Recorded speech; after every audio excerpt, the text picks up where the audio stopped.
Guys, जब भी अर्थ shake करती है यानी कि धरती हिलती है तो उसे अर्थक्वेक कहा जाता है। आपको तो ये बात पता ही होगी। और हमारे साइंटिस्ट लोगों ने हमारी अर्थ पे बहुत जगह पे अर्थक्वेक्स को रिकॉर्ड भी किया है। आपने भी कभी ना कभी इसे महसूस किया होगा। लेकिन सवाल ये है कि अगर हमारी अर्थ प्लेनेट को छोड़ दें तो इसके अलावा अगर किसी और प्लेनेट पे ऐसे ही वाइब्रेशंस महसूस किए जाएं तो क्या उसे भी अर्थक्वेक ही कहेंगे? नहीं।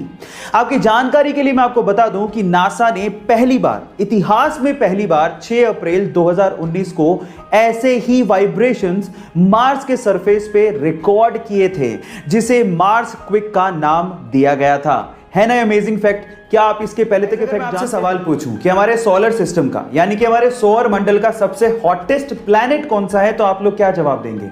मे बी आप में से बहुत सारे लोग बोलेंगे कि सन के पास जो प्लैनेट होगा वही सबसे हॉटेस्ट होगा, यानी कि ज्यादातर लोग मर्क्यूरी यानी कि बुध ग्रह का नाम लेते हैं। लेकिन यह आंसर बिल्कुल गलत है। मैं आपकी जानकारी के लिए आपको बता दूं कि हमारे सोलर सिस्टम का सबसे हॉटेस्ट प्लैनेट मर्क्यूरी नहीं है बल्कि वीनस यानी कि शुक्र ग्रह है। आपकी जानकारी के लिए एक और चीज बता दूं कि बुध ग्रह का यानी कि मर्क्यूरी का maximum temperature 450 degree Celsius record किया गया है, जबकि वीनस का 470 डिग्री सेल्सियस रिकॉर्ड किया गया है।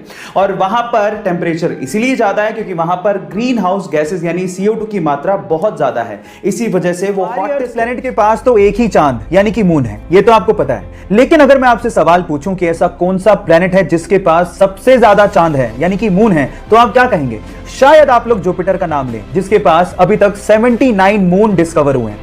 लेकिन आपकी नॉलेज अपडेटेड नहीं है। चलिए आपकी नॉलेज को मैं अपडेट कर देता हूं। एक्चुअली सैटर्न यानी कि शनि जुपिटर को पीछे छोड़ते हुए 82 मून्स के साथ नंबर 1 पोजीशन पे आ गया है, यानी कि शनि के पास 82 मून्स डिस्कवर किए गए हैं। क्या इसके पहले तक इफेक्ट आप जानते थे? और अगर नहीं जानते थे तो चैट सेक्शन में लिखना मत भूलिएगा। हमारे सोलर सिस्टम के प्लैनेट्स को बड़े ध्यान से देखा है तो आपने जुपिटर के ऊपर ये लाल धब्बा जरूर देखा होगा। पर मेरा सवाल यह है कि आखिर ये लाल धब्बा है क्या? नहीं, ये कोई लाल चट्टान नहीं है, बल्कि ये 350 सालों तक, जी आप ठीक सुन रहे हैं, 350 सालों तक एक्टिव रहने वाला एक तूफान है। और इस तूफान का साइज इतना बड़ा है कि इसमें हमारी धरती तक पूरी की पूरी समा सकती है। गाइस, ये ह्यूमंस की जानकारी के हिसाब से अब तक का सबसे लंबा एक्टिव रहने वाला तूफान है।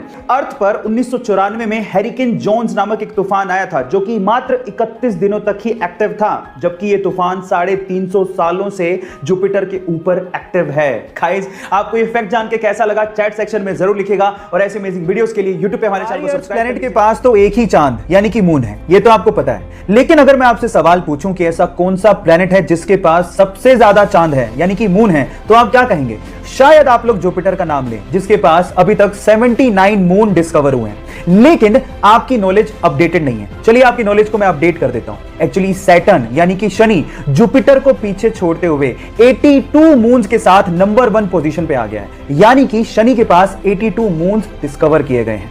क्या इसके पहले तक इफेक्ट आप जानते थे? और अगर नहीं जानते थे तो चैट सेक्शन में लिखना मत भूलिएगा।